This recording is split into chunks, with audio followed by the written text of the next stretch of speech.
scrub, and I put Dicom Blue on there. It's layout fluid, so you put it on your material, and then it gives you really precise lines on where you need to cut and drill and all that kind of stuff.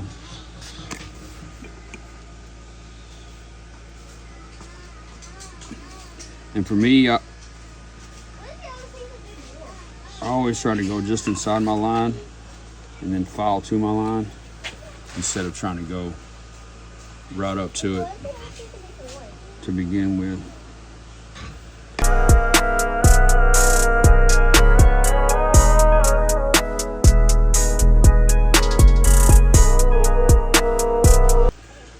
All right, so I sketched the profile on here. I'm gonna cut this off and then I'm gonna grind this profile out. But you gotta imagine this in your mind. This is gonna be 3D.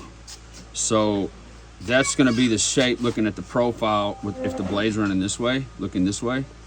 But then when you're looking down the blade, you gotta imagine this has gotta be like 3D this way, rounded out, because everything's gotta be rounded. So you gotta shape the guard like that.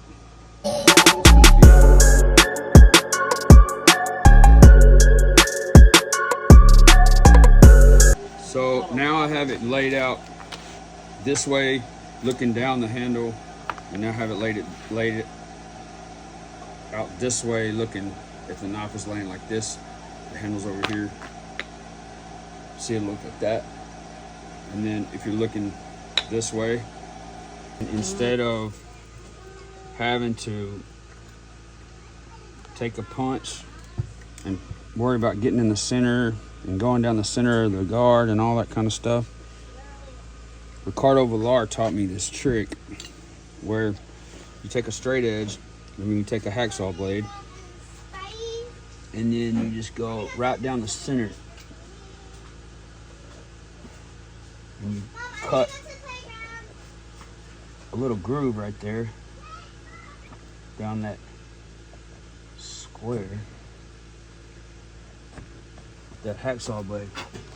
Now, instead of having to try to punch a bunch of holes in on that line, that hacksaw blade cuts that groove right down that straight edge, and your drill bit finds that groove. And it's a much easier way. Makes a perfect little divot right there.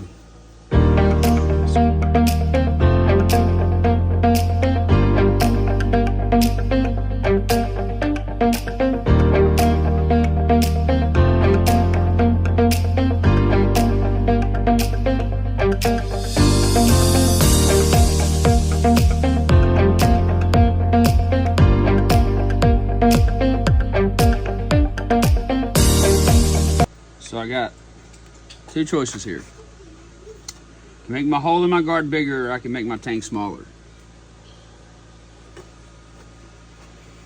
It wouldn't hurt for me to lose some of the width right here on my tang, but I don't want to lose a lot of it. But see this difference right here between here and here and here and here? I'm gonna lose a little bit on this side right here to kind of even that up.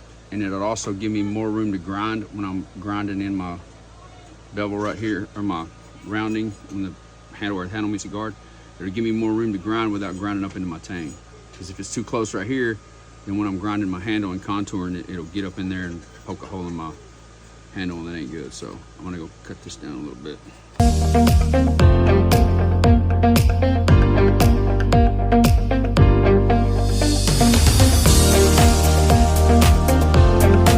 Got it pretty close, right? So we want this to be a pretty tight fit down here. So what I'm going to do is I'm going to take the Dremel tool and kind of waller this side of the hole out and not this side of the hole, to where it'll go down on there.